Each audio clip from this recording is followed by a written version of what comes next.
Morning, Conference. Yesterday I rehearsed a story about a medical doctor called Dr. Bauer Garber.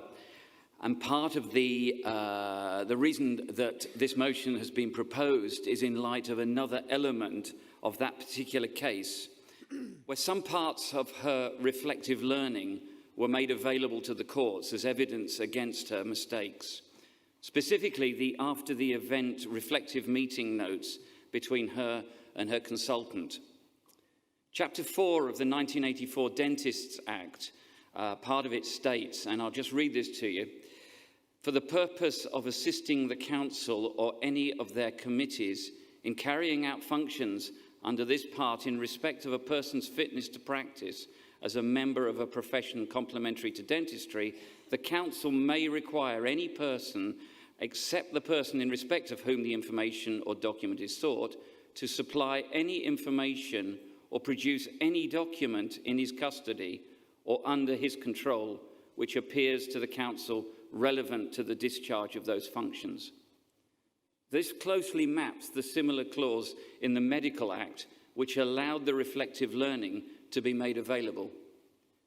Since the GDC introduced the new ECPD, reflective learning is a key part of those changes, and in this reflection, dentists will display insight and recognise how to improve their learning.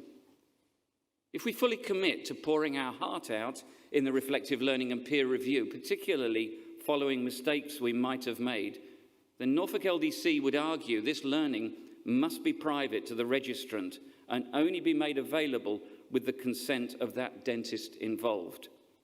If this doesn't happen, then any reflective learning will result in defensive reporting in the knowledge that it could be used at a later stage in evidence.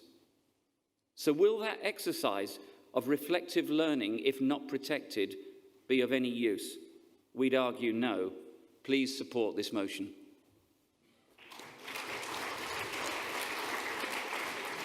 Thank you, Nick. Can you come up to the... Have you got a slip, Richard? You know who I am. I know who you are. Would you like to come up to the lectern then? Richard is an observer, and he's speaking with my permission. So, are you for or against the motion? Okay.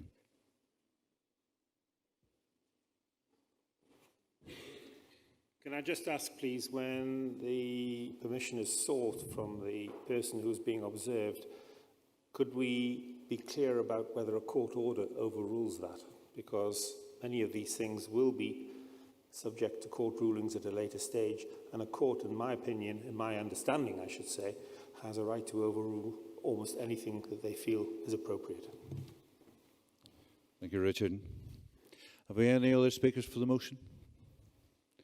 Shall we go for a vote? This is a UK vote, so all the LDCs can vote on this. All those in favour? All those against? Any abstentions? Carried with majority.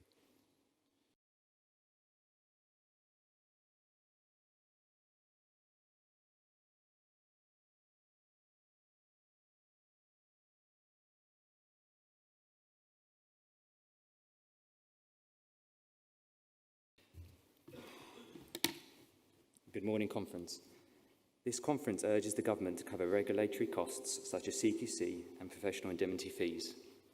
CQC costs in England vary from £529 annually for a single surgery practice to £4,229 annually for an 8-surgery practice. On a recent call to Dental Protection, a leading indemnity provider, one of their current performing dentists is paying £43,000 annually for indemnity. These year-on-year rising regulatory and insurance costs are a significant financial burden in a climate where income is not significantly increasing, especially in NHS practices. In March 2017, an amendment to the General Medical Services Statement of Financial Entitlements saw the reimbursement of CQC fees by NHS England to GP providers. I'm left asking myself, why are dental providers treated any different? Are we considered inferior to those of our GP colleagues? Are our services deemed inadequate and non-important? Why can't NHS England reimburse CQC fees for dental providers in the same way that business rates are reimbursed by a percentage of turnover reflective of NHS work.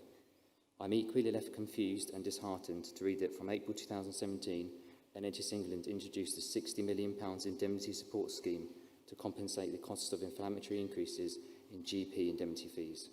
I urge this conference to support this motion and stand up to the government, not only for these costs to be reimbursed so further monies can be spent on improving quality of care for our patients, but also to give us equality within our healthcare profession.